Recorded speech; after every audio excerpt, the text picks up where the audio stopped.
बिस्मिल्लाहिर्रहमानिर्रहीम। अस्सलाम वालेकुम। ये वाक़या बादशाह आलमगीर के ज़माने का है। आलमगीर बादशाह रहमतुल्लाह अलैह एक आलिम थे। आलमगीर रहमतुल्लाह अलैह के ज़माने में उल्मा कुछ कसम पसरी में मुब्तला हो गए और उन्हें कोई पूछने वाला ना रहा, क्योंकि उमरा अपने नशे दौलत में पड़ गए। अब उल्मा से मसला कौन पूछता, तो उल्मा बेचारे जूतियाँ चटखाते फिरने लगे। आलमगीर रहमतुल्लाह अलैह चूँकि खुद एक आलिम थे, इसलिए वो अहले इल्म की अज़मत को जानते थे। उन्होंने कोई बयान वग़ैरह नहीं शाया कराया कि उल्मा की इज़्ज़त करो या उल्मा की इज़्ज़त करनी चाहिए, ना ही कोई ऐसा दर्स दिया। कि ये तदबीर अख्तियार की कि जब नमाज का वक्त आ गया तो बादशाह आलमगीर ने कहा कि हम चाहते हैं कि आज फ़लाँ वालिए मुल्क जो दक्कन के नवाब हैं वो हमें वज़ू कराएं। तो जो दक्कन के वाली थे उन्होंने 7 सलाम किए कि बड़ी इज़्ज़त अफ़ज़ाई हुई कि बादशाह सलामत ने मुझे याद किया, मुझे हुक्म दिया कि मैं वज़ू करवाऊँ। वो समझे कि अब कोई जागीर मिलेगी, क्योंकि पहले वक्तों में ऐसे ही होता था। जब बादशाह राज़ी होता था तो लोगों को जागीरों से नवाजता था। वो बड़ी खुशी खुशी पानी का लोटा भर कर लाए और आकर वज़ू करवाना शुरू कर दिया। आलमगीर रहमतुल्लाह अलैह ने पूछा, पहले ये तो बताओ वज़ू में फ़र्ज़ कितने हैं? अब दक्कन के वाली ने सारी उम्र कभी वज़ू नहीं किया था, नमाज नहीं पढ़ी थी, उन्हें कैसे ख़बर होती? अब वो परेशान हैं कि क्या जवाब दें। आलमगीर रहमतुल्लाह अलैह ने फिर पूछा, अच्छा चलो बताओ वाजिबात कितने हैं? फिर पूछा सुन्नतें कितनी हैं? लेकिन जवाब नदारद। बादशाह आलमगीर रहमतुल्लाह अलैह ने कहा, बड़े अफसोस की बात है कि लाखों की रैयत के ऊपर तुम हाकिम हो, लाखों की गर्दनों पर हुकूमत करते हो और मुस्लिम तुम्हारा नाम है। तुम्हें ये भी नहीं पता कि वज़ू में फ़र्ज़ कितने हैं, वाजिब कितने हैं, सुन्नतें कितनी हैं। बादशाह ने कहा, मुझे उम्मीद है कि मैं आइंदा ऐसी सूरत नहीं देखूँगा।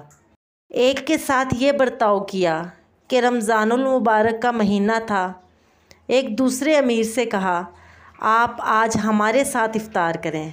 उसने कहा, जहाँ पना ये तो बहुत बड़ी इज़्ज़त अफ़ज़ाई है, वरना फ़कीर की ऐसी किस्मत कहाँ कि बादशाह सलामत याद करें और अपने दस्तरख़्वान पर जगह दें।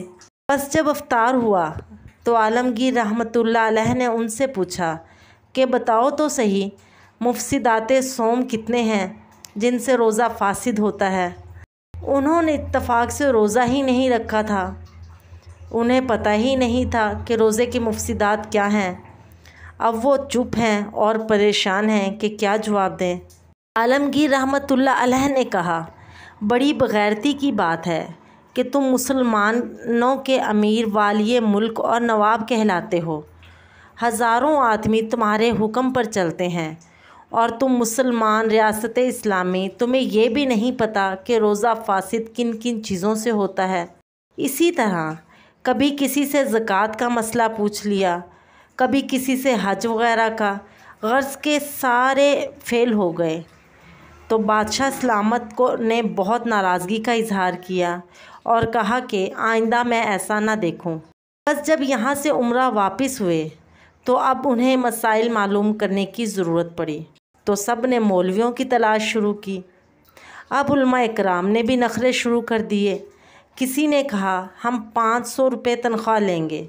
उन्होंने कहा, हजूर हम 1000 रुपया तनख्वाह देंगे, इसलिए कि अब उन्हें जागीरें जाने का अंदेशा था, रियासत छीन ली जाती। तो अब उन सब को मौलवियों की कदर आई और मौलवियों की तलाश भी शुरू हुई। जितने उल्मा तलबा थे सब ठिकाने लग गए, बड़ी बड़ी तनख्वाहें जारी हो गईं और साथ ही ये कि जितने उम्रा थे उन्हें मसाइल मालूम हो गए और दीन पर उन्होंने अमल शुरू कर दिया। उस वक्त में भोपाल में ये एक आम दस्तूर था कि अगर किसी गरीब आदमी ने अपने बच्चे को मकतब में बिठाया तो उस बच्चे ने जब अलिफ लाम मीम पारा शुरू किया तो रियासत की तरफ से उसे 1 रुपया माहवार वजीफ़ा शुरू हो गया।